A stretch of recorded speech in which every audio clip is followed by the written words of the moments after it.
Bismillahirrahmanirrahim. Assalamualaikum warahmatullahi wabarakatuh. Pemirsa yang dirahmati Allah, marilah kita simak ceramah dari Buya Rosi Hashim dengan tema keajaiban sholat malam. Sebelumnya marilah kita bersolawat terlebih dahulu. Allahumma sholli ala Sayyidina Muhammad wa ala ali Sayyidina Muhammad. Selamat menyaksikan. Dalam kitab Sahih Bukhari dan Muslim dari Sayyidah Aisyah, Inna Rasulullah SAW kana yakumu minal lail hatta tafattara qadama. Nabi bangun malam sampai telapak kakinya kapalan, tahu kapalan ya, tebal. Ay tatashaqqaq wa tatawarram ya. Faqultu lahu, ini hadis sudah sering kita dengar, lima tasna' hadha wa qad ghufira laka ma taqaddama min dhanbika wa ma ta'akhkhar. Wahai baginda, kenapa engkau masih melakukan hal ini sedangkan engkau sudah diampuni masa lalumu ataupun masa depanmu? Qala afala uhib, apakah aku tidak boleh mencintai, suka an akuna abdan syakura, menjadi hamba yang bersyukur? Maka tahajudnya Nabi bukan lagi cari sehat, bukan supaya rezeki lancar, tapi babnya bab mahabbah, bab cinta. Antum tahajud berapa? Biar jadi wali ya, supaya apa? Supaya rezeki lancar. Gak usah tahajud. Percuma. Rezeki itu urusan duniawi, sudah dijamin Allah, gak usah diminta, kerja aja. Yang diminta itu rasa saat menerima rezeki. Tidak semua orang dikasih itu rasa syukur. Maka Nabi bermohon, bukan mohon minta rezeki. Yang diminta beliau, a'inni ala dzikrika wa syukrika, ya Allah bantu aku mensyukur nikmat, karena nikmat pasti dikasih ya, nikmat pasti dikasih. Tadi tidak semua orang diberi nikmat, diberi rasa syukur. Jadi yang Nabi minta rasa syukurnya kalau nikmat sudah dijamin. Ini yang kita sebut ya isqatut tadbir. Jadi judul kitab di dalam Thariqat Syaziliyah, Al-Imam Mu'taila As-Sekandari nulis kitab isqatut tadbir. Jangan urus yang sudah diurus Allah. Jangan urus yang sudah diurus Allah. Jangan urus kalau yang orang kerjain. Ini melewatin filsafat Stoa. Ya, Stoa itu nggak ada apa-apanya dibandingkan orang kalau ngaji kitab isqatut tadbir langsung potong kompas. Jadi saya gak heran nih, banyak sekali anak-anak muda hari ini gandrung dengan stoa-stoaan. Ya mungkin salah kita tidak membungkus kajian-kajian kerohanian ini, masukin ke Google. Ini kalau Google kita laman depannya kan selalu muncul pesawat stoa. Ya, semoga nanti ada yang juga bikin begitu ya. Cara menterapi diri itu gak usah pakai filsafat aneh-aneh. Dia ada sendiri dalam diri kita. Itu namanya isqatut tadbir. Ngalir aja ya. Biarkan air itu mengalir. Air itu ngalir. Antum pernah ngurusin nggak air ngalir? Nggak ya? Dan kapan air itu busuk? Kalau air ditahan dan dia nggak mengalir. Coba air kalau dibiarin buka gini 3 hari ya busuk deh. Betul nggak? Nah, orang akan busuk jiwanya jika dia tidak mengikuti aliran takdirnya. Di stuck aja di situ, ya, nggak move on. Nah, coba perhatikan ini, Sayyidina Muhammad SAW, beliau tetap sholat sampai kapalan kaki, bukan karena ingin beli sorga, masuk sorga, berrezeki lancar, bukan itu lagi, tapi bab cinta. Afala an uhibba, ya, apakah aku tidak boleh masuk ke bab cinta? Kira-kira begitu. Kalau orang cinta hitung-hitungan nggak? Hitung-hitungan nggak bab cinta? Kan nggak perlu hitung-hitungan. Menjadi hamba yang syakura, yang banyak bersyukur ya.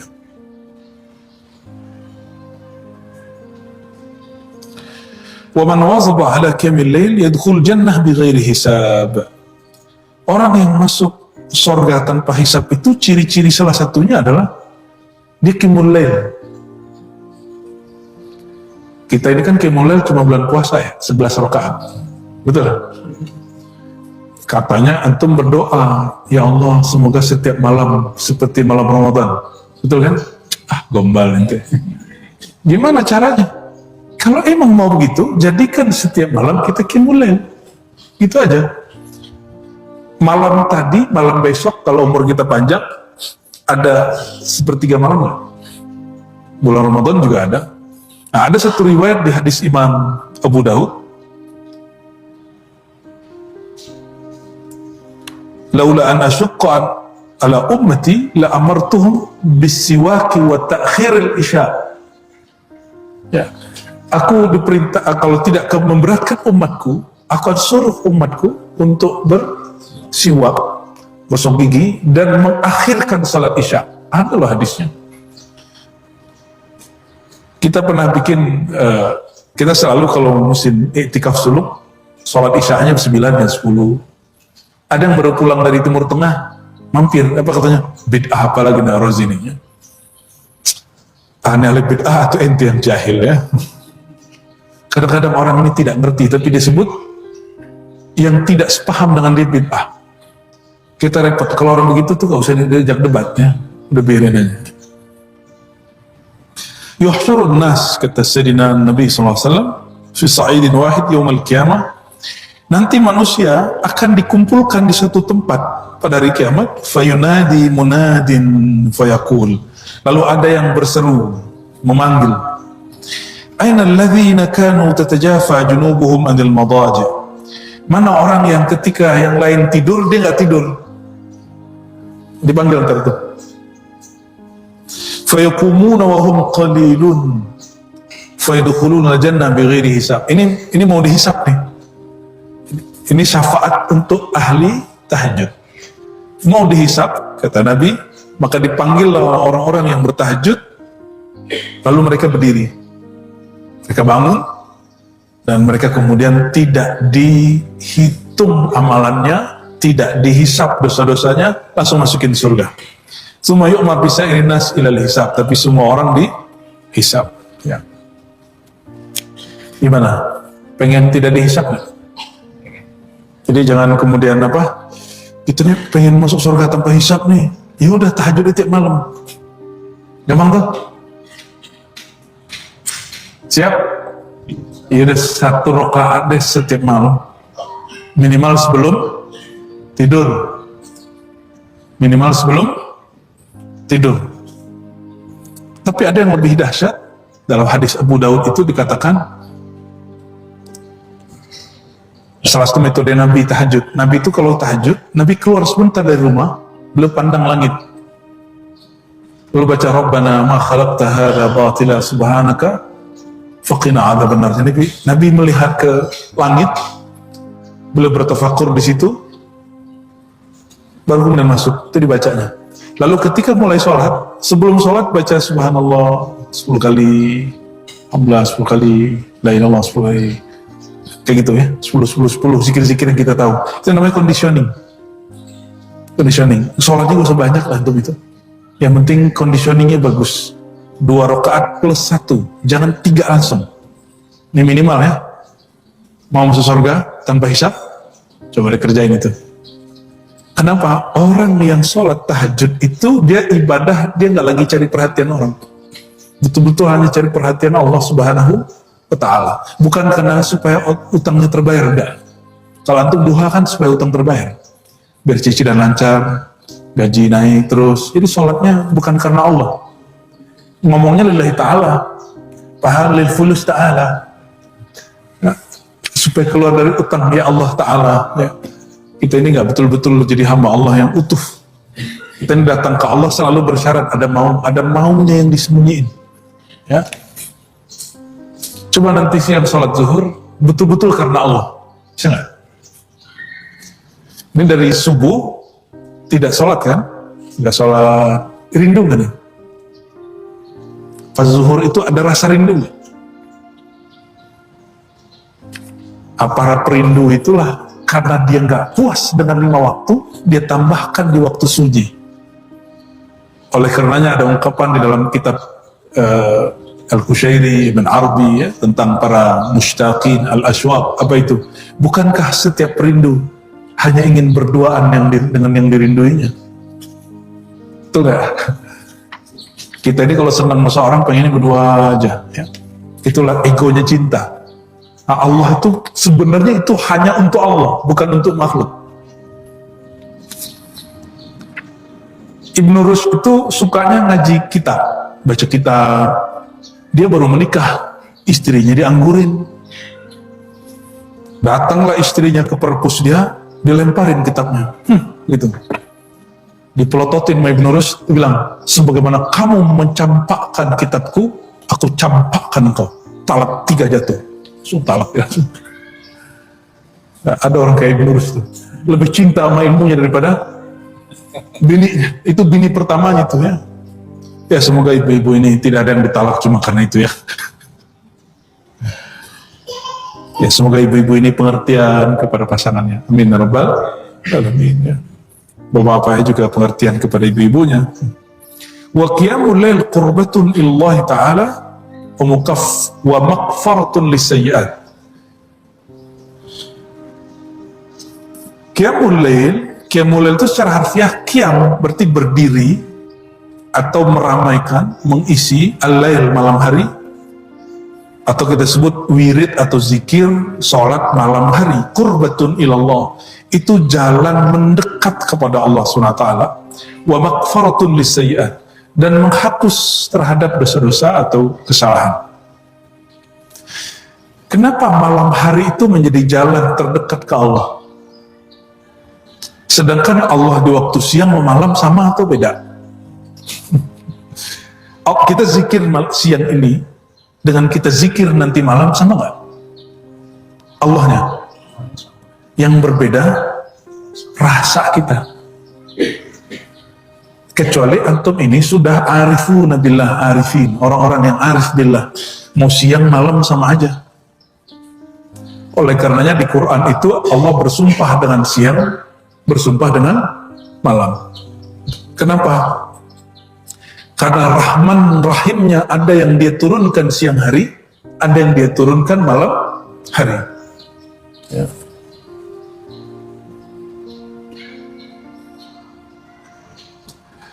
Diriwayatkan oleh Imam At-Tirmizi. Imam At-Tirmizi ini murid Imam Bukhari, tapi Imam Bukhari berguru kepadanya. Guru punya murid. Imam Bukhari punya murid namanya Imam Tirmizi. Tapi gurunya ini juga ngaji kepada dia. Canggih itu Imam Tirmizi. Dia nulis kitab Al-Jami' As-Sahih At-Tirmizi, cuma tidak dikenal dengan Sahih Tirmizi, dikenalnya dengan Sunan At-Tirmizi, karena ada beberapa hadis-hadis yang lemah masuk ke dalamnya.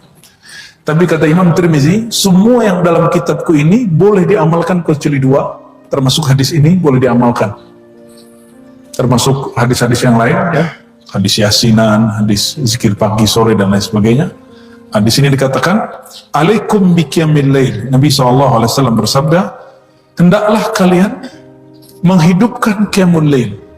Fa innahu da'bus salihin qablakum.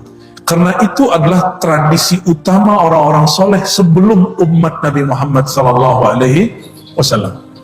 Wa qurbatun ila rabbikum wa maghfaratun lisayyi'at. Itu adalah jalan pintas terdekat kepada Allah. Ya, wa maghfaratun lisayyi'at, dan dia menghapus kesalahan-kesalahan, wa manhatun anil itsm, dan bisa mendapat mencegah dari dosa. Kok bisa mencegah dari dosa? Orang berdosa itu karena dia merasa perhatian Allah, pengawasan Allah tidak rapat kepadanya. Antum ini kalau maksiat karena merasa aman dari pandangan Allah.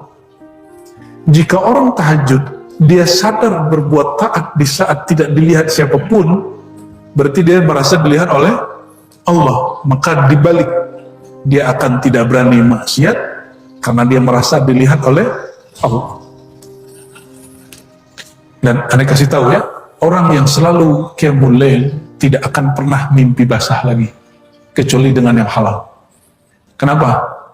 Karena mimpi basah itu salah satu maksiat yang tersembunyi dalam diri, otak jorok kita, imajinasi jahat di sini, itu nggak akan bekerja kalau orang sudah tahajud tiap malam atau witir minimal 1 rakaat setiap malam. Cobain rasain, ya. Dan aku lakum marhaban bi baitil walayah. Ya, kalau yang sudah sampai kepada indikasi ini, kita sampaikan selamat datang, Anda baru saja masuk kepada rumah kewalian.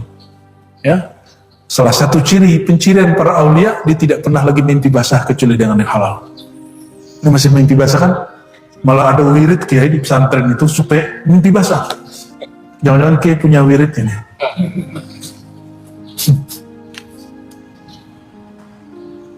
Na'udzubillah, summa na'udzubillah ya. Wa qiyamul lail sihatun lil jasad. Nah, perhatikan. Ada tujuan mendekatkan diri kepada Allah, ada manfaat. Manfaat qiyamul lail bukan tujuan. Manfaat bukan, kalau orang sholawat, manfaatnya rezekinya lancar, tapi itu bukan tujuan. Hari ini dibalik, orang sholawat bukan karena cinta Nabi Muhammad SAW, tapi karena ingin rezekinya lancar, ingin bisa beli mobil, beli Alphard. Betul ya? Kalau orang-orang pesantren supaya tanahnya luas, bangunannya banyak, santrinya rame, coba kawan-kawan beliau pasti begitu. Bukan karena dicinta Nabi Muhammad SAW. Padahal tujuan sholawat cinta Nabi. Manfaatnya ini ada apa nggak ada, nggak ngaruh. Tujuannya nyampe. Nah, inilah perbedaan antara thariqah orang-orang yang muhibbin cinta baginda dengan orang-orang yang masih menyisakan keinginan duniawinya dalam amal akhirat. Ya, nauzubillah ya. Hari ini masih banyak orang zahirnya beramal akhirat, batin dia menyisakan dunia. Ya, nyempil, nyisip keinginan duniawinya. Allah tahu nggak? Tahu, pasti dikasih dunianya. Dikasih dunia orang itu. Tapi dia tidak dapat faedahnya di akhirat. Nah, salah satu manfaat qiyamul lail, bukan tujuan qiyamul lail, sihatun lil jasad, menyehatkan jasad. Kenapa saya sampaikan ini manfaat? Karena tidak semua ini berlaku. Banyak orang yang sudah juga qiyamul lail, karena pola makan hidupnya tidak benar, ya gula-gula juga, jantung-jantung juga, mati-mati juga Pak. Diriwayatkan oleh Imam Tabarani dari Salman Al-Farisi radhiyallahu ta'ala anhu, annahu qala alaikum bi qiyamil lail fa innahu da'bus salihin qablakum wa maqrabatun ila rabbikum wa maghfiratun lisayyidikum wa mahatun lil ithmi wa mataradatun lid-da'i anil jasad. Sama dengan hadis sebelumnya Tirmizi, tapi ada tambahan disebut ini ziyadatus thiqat, tambahan dari orang-orang yang thiqah, wa mataradatun lid-da'i anil jasad, dapat menolak penyakit dari jasad. Nah, sekarang pernah nggak lihat orang tahajud masih sakit-sakit? Ya, itu bukan masalah tahajudnya, tapi pola makannya nggak benar. Mau sehat? Di kitab Ar-Rahmah Fit-Tib yang mansub ke Imam Suyuti, tapi bukan karya dia, itu ada kalimat di situ, jika engkau ingin sehat, janganlah makan setelah Isya, malam hari. Seandainya engkau makan, berjalanlah 100 meter, atau menunggang kudalah 100 meter, atau sholatlah, atau lakukanlah hubungan badan. Ada anjurannya di situ. Kenapa? Supaya energinya tidak numpuk. Dan salah satu yang dianjurkan adalah qiyamul lail. Jadi nggak numpuk di badan. Ada kitabnya Ar-Rahmah Fit-Tib. Ya. Nisbatnya tidak sahih ke Suyuti, tapi kalam ini benar. Mohon maaf teman-teman kita, para mu'alim, para kiai, ya, Kiai Abdurrahman, coba lihat. Habis maulid, makan nasi, kebuli, pulang, ya bentar doang udah gula, udah jantung, bener gak? Ya, ini perutnya udah maju nih Kiai, hati-hati. Ya, liver itu. Ya. Ya laki-laki ini kalau perutnya agak besar tanda sukses katanya Bu ya. Padahal itu cara kami menghibur diri itu. Ya. Saya menyarankan kalau bikin maulid, makannya sebelum kiai naik panggung. Kiainya ya, kalau jamaahnya terserah lah ya. Kita kan cinta sama kiai nih. Kiainya, habibnya, usahakan makan sebelum naik panggung, biar kebakar lagi. Sayang sama kiainya. Jangan paksa dia makan. Pak Kiai mau berkah nih, kita udah masak nih, masih maksa kiai untuk sakit deh. Ya. Kita beberapa kali, mohon maaf, dipaksa makan oleh jamaah, tapi saya nggak mau. Terserah dia tersinggung atau gimana. Ya. Kita masuk 2 hari 2 malam, itu udah bohong nih kan? Mana ada orang masak 2 hari 2 malam? Itu aja sudah ilfil tuh dengar begitu tuh ya. Wa man wazaba ala qiyamil lail dakhala ghurafil jannati bi salam. Rahasia qiyamul lail yang lain adalah masuk kamar-kamar surga bi salam, dengan damai, tentram, tidak diperiksa lama-lama. Antum kira kalau masuk surga itu di depan pintu surga langsung masuk? Enggak.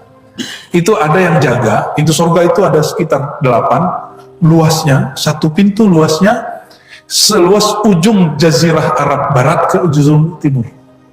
Luasnya tuh ya kira-kira dari Banten sampai ke Banyuwangi lah. Luasnya itu satu pintu. Satu pintu.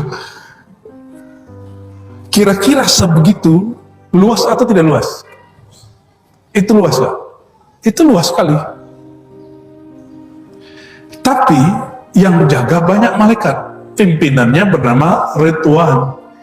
Di tangannya ada sijil daftar ahli surga.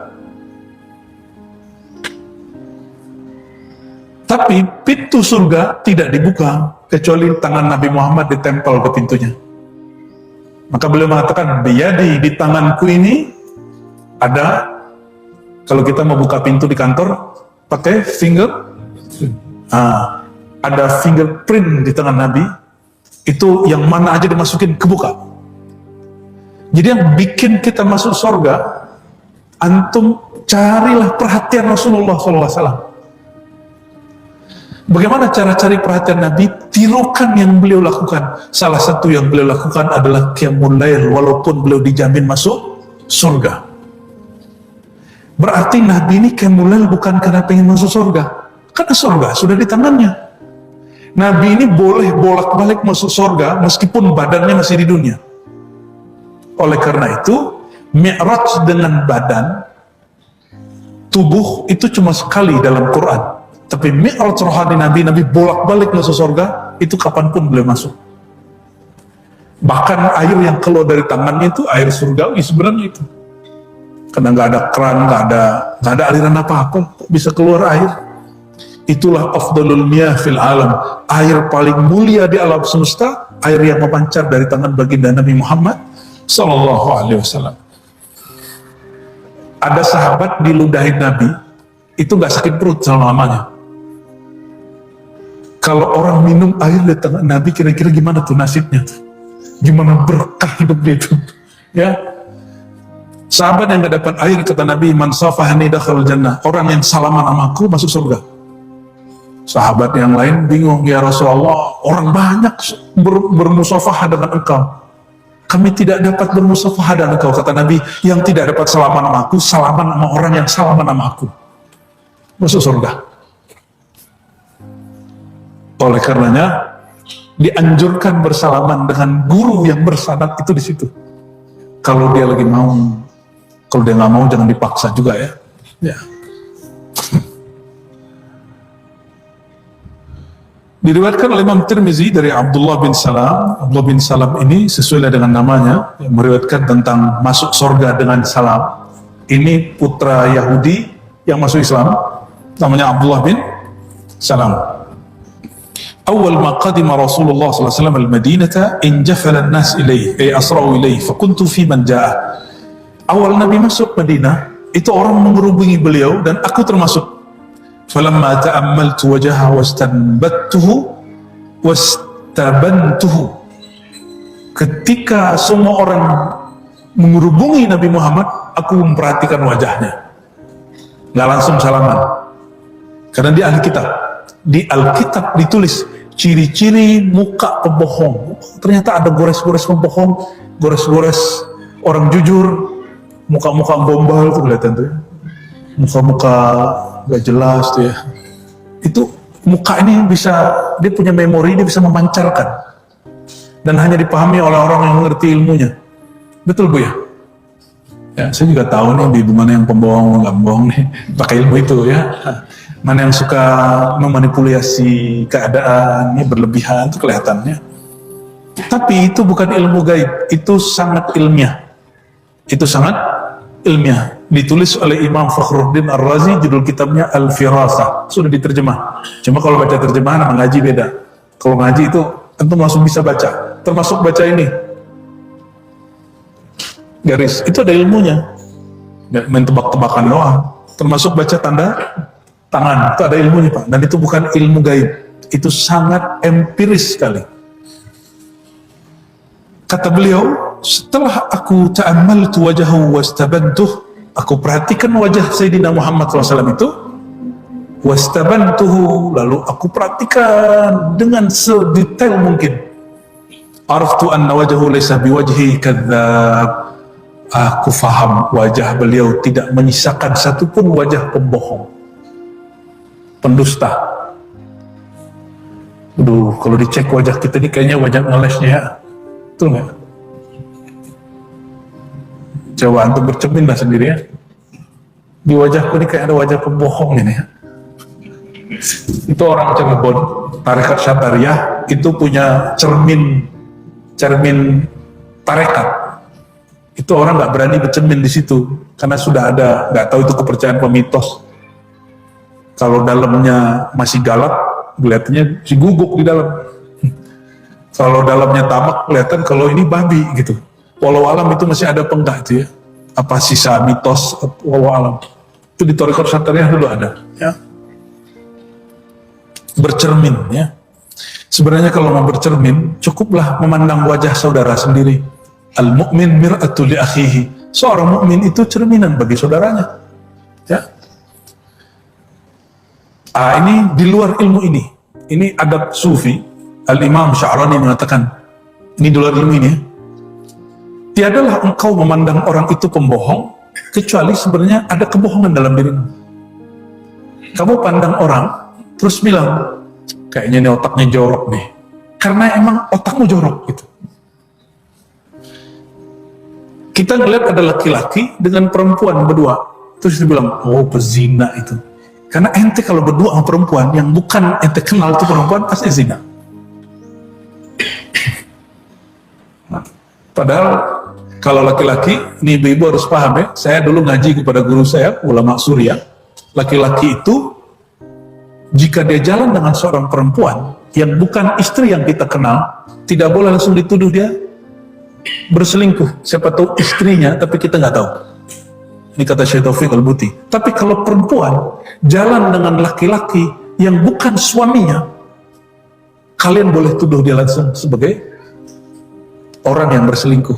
Kenapa? Perempuan punya suami cukup dan nggak boleh lebih dari satu. Nggak adil dong. Ya, bukan itu babnya. Laki-laki ini ruang kolbunya, filenya kebanyakan Bu ya. Minimal 4 yang kosong. Dan itu sudah fitrah itu. Nggak bisa dia-apapain. Nggak bisa dia-apapain. Ya. Kiai ini nahan-nahan ini. Ya. Tuh kan bener kan ya.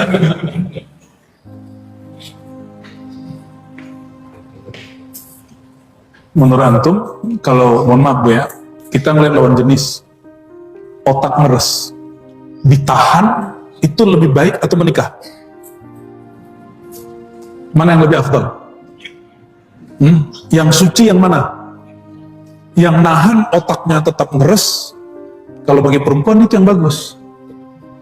Ya, kamu harus tahan gitu kalau perempuan tuh ya. Tapi dalam Islam enggak. Ketika otak ini jorok, dia mesti disalurkan secara halal. Tapi harus punya tanggung jawab. Nah, ini beda logika nur dalam Islam dengan nar yang di perempuan tuh. Ya, jadi laki-laki nggak bisa paksain juga bab ini ya. Antum harus banyak-banyak puasa kalau begitu. Jadi kalau nggak sanggup mentahqiq hadzal qaul ya, mempraktikkan ini, udah banyak-banyak puasa biar nggak ngeres otaknya. Jadi otak ngeresnya dimulai dari mana? Vulgar. Karena ada darah di seluruh badan kita. Darah itu hanya kuat kalau makanannya sehat. Oleh karenanya, kalau ente nggak mau mengamalkan sunnah itu, kurang-kurangnya aja makan. Ya, bukan memelihara diri supaya punya penyakit asam lambung, bukan. menjaga diri biar nggak terlalu banyak masuk nutrisi ke dalam badan, sehingga tenaganya nggak berlebih. Ini malah minum obat kuat ya, salam ya. Astagfirullahaladzim. Saya pastikan umur-umur bapak ini kalau minum obat kuat pak, bentar-bentar mati jantung pak. Serius. Nggak usah minum obat kuat ya. Badan sehat, makannya nggak usah banyak, minum yang protein sama nutrisinya bagus. Ya, Rasulullah itu minumannya susu kambing apa susu sapi? Sudah paham? Nabi makan nasi atau makan gandum? Sudah paham? Jadi kenapa orang Indonesia ini lemes-lemes ya? Karena sukanya nasi. Nasinya pun di dalam rice cooker, bukan dibakar. Jadi kita ini gak kuat ya. Rasulullah SAW itu minum susunya susu kambing, seger, gak ditambahin gula. Nih bapak-bapak nih kalau mau ngamalkan sunnah ya minum susu aja pak, nggak langsung minum 1 drum sehari, bukan, dikit-dikit, pagi, siang, malam, gitu aja terus, nggak usah pakai obat-obat kuat. Tahajud setiap malam, orang ngantuk kita berdiri, insya Allah orang begitu diberikan kekuatan yang sebenar-benarnya kuat ya? Karena kekuatan dia bersumber dari nurnya, bukan dari syahwatnya. Kalau orang dari syahwat kan mesti kadang harus nonton bokep dulu, nonton porno dulu, baru syahwatnya muncul. Padahal kita berdoa, kalau urusan begitu doanya apa? Yang kemarin kita ajarin waktu di Palembang tuh ya, Bismillahirrahmanirrahim, syaitan, ya Allah jauhkan syaitan dari kami. Ini kok ada orang pengajian ingin menggauli istrinya terus nonton perilaku binatang dulu, itu aneh itu. Nonton orang yang tidak melakukan hubungan itu secara sah, na'udzubillah, subhanallah ya. Baik, kembali ke sini.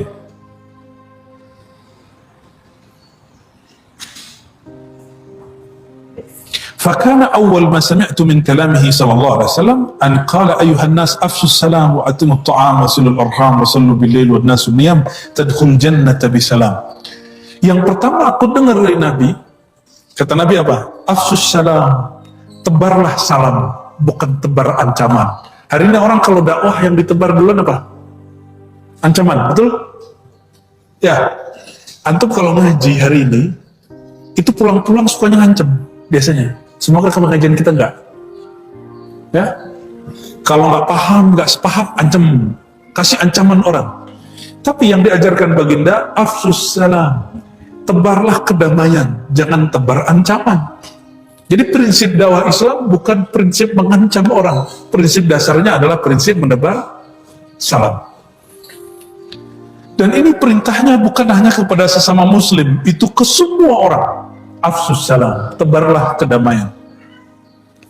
Wa at'imut ta'am, hendaklah engkau memberi makan. Wah, ini kayaknya amalannya pesantrennya Kiai ini ya. Kita tiap kesini dibuatin kebuli terus sama kambing, masya Allah. Semoga masuk surga bisalam ini Kiai ya. Wasilul arham, sambunglah jalinan kasih sayang yang terputus. Maksudnya dia putus kita jangan putus balik, kita sambung. Ya, ini berat, ini agak berat. Dan jalinan kasih sayang yang paling berat adalah jalinan pernikahan. Oleh karenanya perceraian itu dibenci oleh Allah Subhanahu wa taala. Wa sallu bil-lail wan nasu niyam. Salatlah pada malam hari di saat orang-orang tidur. Tidur itu lalai bukan? Sama, sholat duha, kapankah yang paling afdol? Saat semua orang sedang sibuk dengan dunia. Kira-kira jam berapa itu? Lagi sibuk-sibuk sama dunia itu pukul berapa? 9-10. Ya, benar gak? Orang lagi sibuk meeting, sibuk ini, sibuk itu. Itulah waktu paling afdol sholat. Ya. Habis itu orang pulang kerja. Ba'da asar. Jadi kalau kata teman saya, ada akhirul lail, ada akhirul nahar. Wah, nyeleneh juga di teman ini. Jadi dia jarang zikir akhir malam, dia zikirnya akhir siang. Jadi di saat semua orang sibuk di jalan, sibuk pulang, dia sibuk duduk bersama Allah Subhanahu wa ta'ala. Maka disebutkan dalam hadis Imam Muslim, siapa yang menjaga sholat asar ya, Allah jaga keluarganya, hartanya, jiwanya. Jika engkau melakukan itu tadi apa? Menebar kedamaian, at'imut ta'am, memberi makan, menyambung silaturahim, sholat malam, tadkhulul jannata bisalam, kamu masuk surga dengan penuh keselamatan. Di saat itu Nabi Muhammad masuk ke Madinah, sholat 5 waktu belum wajib. Ya, waktu Abdullah bin Salam mendengar ini belum wajib sholat 5 waktu.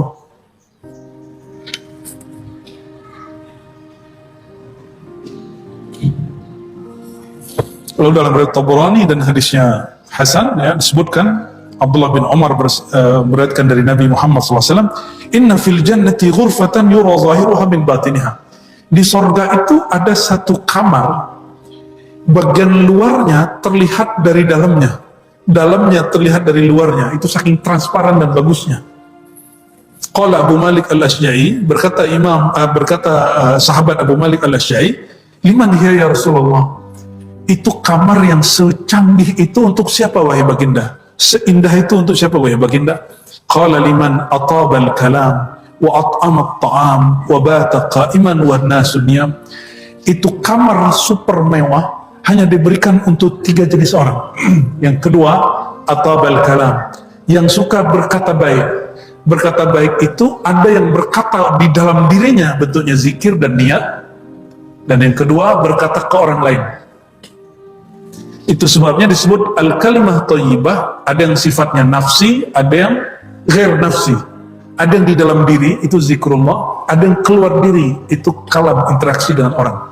Coba hari ini sudah ngomong positif belum? Sudah zikir pagi sore belum? Sudah? Sudah. Berarti sudah atobal kalam, sudah melakukan kalam yang baik. Jika tidak sanggup bicara yang baik, jangan bicara yang buruk. Kalau nggak sanggup nyenengin orang, jangan nyakitin orang. Itu dia atobal kalam. Ya. Jadi zikir pagi sore itu bagian dari kalimat thayyibah, atobal kalam. Atobah juga bisa berarti membaguskan, mengharumkan. Ya. Kalau thayyiban membaguskan, kalau thayyiban berarti harum. Saya pernah jumpa beberapa ahli kasyaf, dia sangat sensitif. Kalau kita baca nama Allah dalam hati, lalu saya napas ngomong, itu dia cium bau harum. Ada orang begitu, Pak. Ada orang begitu, ya. Dia bisa mencium efek dari dalam. Terus kalau kita ngejek orang nih atau merendahkan orang di hati, dia langsung mencium bau nafas kita, bau bangkai. Ada orang-orang kasyaf begitu. Tapi repot jadi orang begitu ya. Saya nggak minta yang begitu, nggak mau. Atau amat ta'am, suka membagi makanan, wabata qa'iman wa nasu niyam. Dan dia mabit, nah istilah mabit ini istilah nabawi, mabit malam hari, qiyamul lail. Qiyamul lail tidak mesti sholat, bisa jadi wiridan, baca Quran, atau tawajuhan, atau khataman gitu, boleh ya.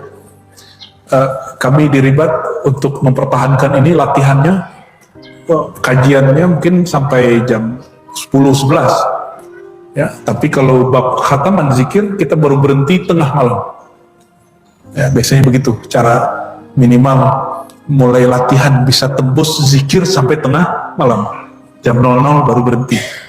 Nah, afdolnya nanti ke depan mulai zikir itu jam 12 malam ya, Buya Yunal ya. Nanti yang mimpin zikir kan salah satunya Buya Yunal ini di Ribat. Jadi kita kalau mulai zikir mulainya jam 12 malam insya Allah sampai nanti pukul 3 itu baru beres ya. Kira-kira antum kuat nggak tuh? Nanti kita buat kajian zikir begitu di Ribat Buaran. Ini kita lagi bangun, insya Allah bikin pusat tarekat, pusat kajian zikir, pusat talqin zikir, insya Allah di Serpong ya. Nggak terlalu luas tapi insya Allah cukup. Nanti ada surau pusat kajiannya, ada surau tempat suluknya, ada pendoponya sudah ada. Nah ini sedang kita coba ini. Mohon doanya semoga Allah mudahkan ya. Amin ya rabbal alamin. Katanya kiamat bentar lagi, biarin ya. Mau kiamat besok kita bangun dulu malam ini ya. Ini kadang-kadang orang ngaji akhir zaman salah paham. Kalau emang kiamat dekat ngapain kita begini lagi? Nah ini orang ngaji akhir zaman justru dia pesimis hidup, nggak optimis. Kalau saya ngaji akhir zaman justru bikin saya optimis. Ya, harapan kita tambah banyak. Siapa tahu kita nggak sempat, antum ini nggak sempat berjuang dengan imam akhir zaman, minimal punya karya hidup, meninggalnya dalam saat berkarya. Ya, jadi bikin karya yang banyak-banyak. Kalau yang nggak bisa nulis buku, ya ngapain kayak bantu ini kayak bantu itu, kan bagian dari karya. Ya, diriwayatkan oleh Ibnu Hibban wa ghairuhu dari Abu Hurairah, annahu qala qultu ya Rasulullah inni idza ra'aituka tabat nafsi wa qarrat aini. Kata Abu Hurairah, wahai baginda, aku jika melihat engkau, jiwaku jadi enak, pandanganku jadi sedap, ya, pandanganku terhibur. Anbi'ni an kulli syai', kabarkan aku segala sesuatu, ya. Lalu Nabi mengatakan, kullu syai' khuliqa minal ma', tiadalah sesuatu kecuali tercipta dari air.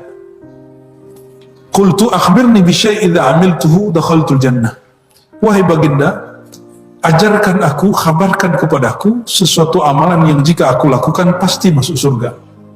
Kenapa Abu Hurairah minta masuk surga? Karena masuk surga jumpa Rasulullah SAW. Ya. Faqala Rasulullah SAW, at'imit ta'am wa afshis salam wa silil arham wa salli bin nasi wa nasu niyam tadkhul jannah bisalam, sama dengan riwayat Abdullah bin Salam tadi, ya.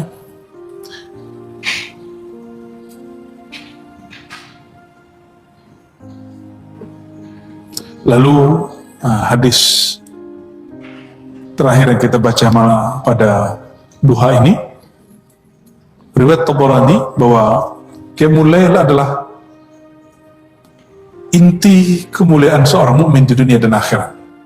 Dari Sahal bin Sa'ad, beliau mengatakan, Jibril datang kepada Nabi Muhammad SAW. Faqala ya Muhammad, lalu berkata kepada Nabi Muhammad, Ishma syi'ta fa innaka mayitun. Hiduplah sesukamu wahai Muhammad, tapi ingat engkau bakal meninggal. Wa'amal ma syi'ta fa innaka majziyun bih. Berbuatlah sesukamu, tapi ingat kamu pasti akan dibalas. Wahbib man syi'ta fa innaka mufariquh. Bolehlah kamu cinta siapapun, tapi ingat siapapun yang kamu cintai pasti nanti akan bercerai, akan berpisah dengan kematian, ya. Wa'alam anna syarafal mu'min qiyamuhu bil-lail. Ketahuilah bahwasanya kemuliaan mukmin intinya pada qiyamul lail. Wa izzahu, kemuliaannya ada istighna'uhu 'anil nas. Dia menahan diri untuk tidak meminta-minta kepada manusia. Ingin mulia? Serius? Qiyamul lail. Jangan minta-minta. Ya.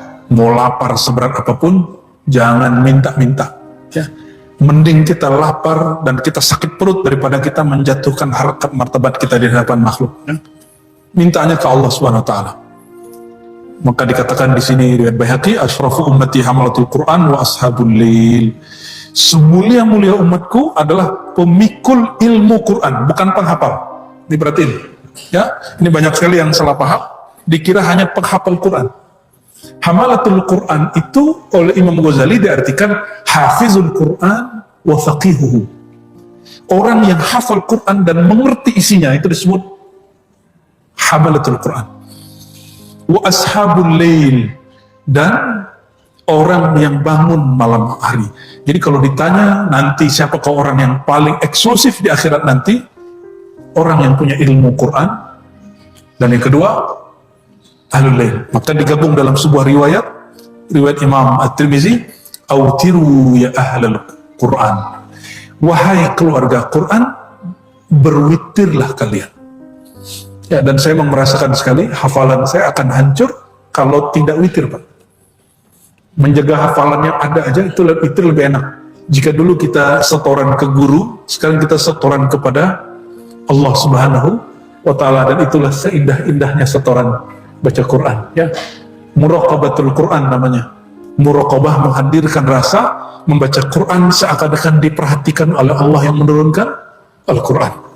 Nah, semoga amalan ini bisa digabung. Kalau nggak bisa, antum beli standing Quran, beli mushaf besar, baca itu di dalam sholat, dan itu tidak merusak sholat, ya. Itu boleh.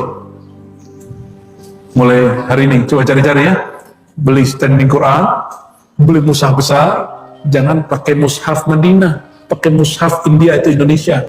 Ya, antum kalau nggak biasa kan pakai mushaf Madinah. Mushaf Madinah itu matinya nggak ada harokatnya. Nah, orang kita ini gagah-gagahan pakai mushaf Madinah tapi nggak bisa baca. Akhirnya kayaknya keren, pada bacanya salah. Ya, beli mushaf lokal aja, mushaf Kudus, itu keren ya. Cuma karena kita ini hidup karena tren-trenan, kita nggak suka pakai mushaf lokal. Lalu baca di malam hari, nggak usah banyak-banyak. Nggak sanggup satu halaman, ya 2 baris lah. Pelit amat ya, baca WA berjam-jam, baca Quran nggak bisa lama. Aneh meragukan ente sebagai pencinta Allah dan Rasulnya. Meragukan kalian sebagai keluarga Quran. Keluarga Quran, namanya keluarga, kita betah sama keluarga.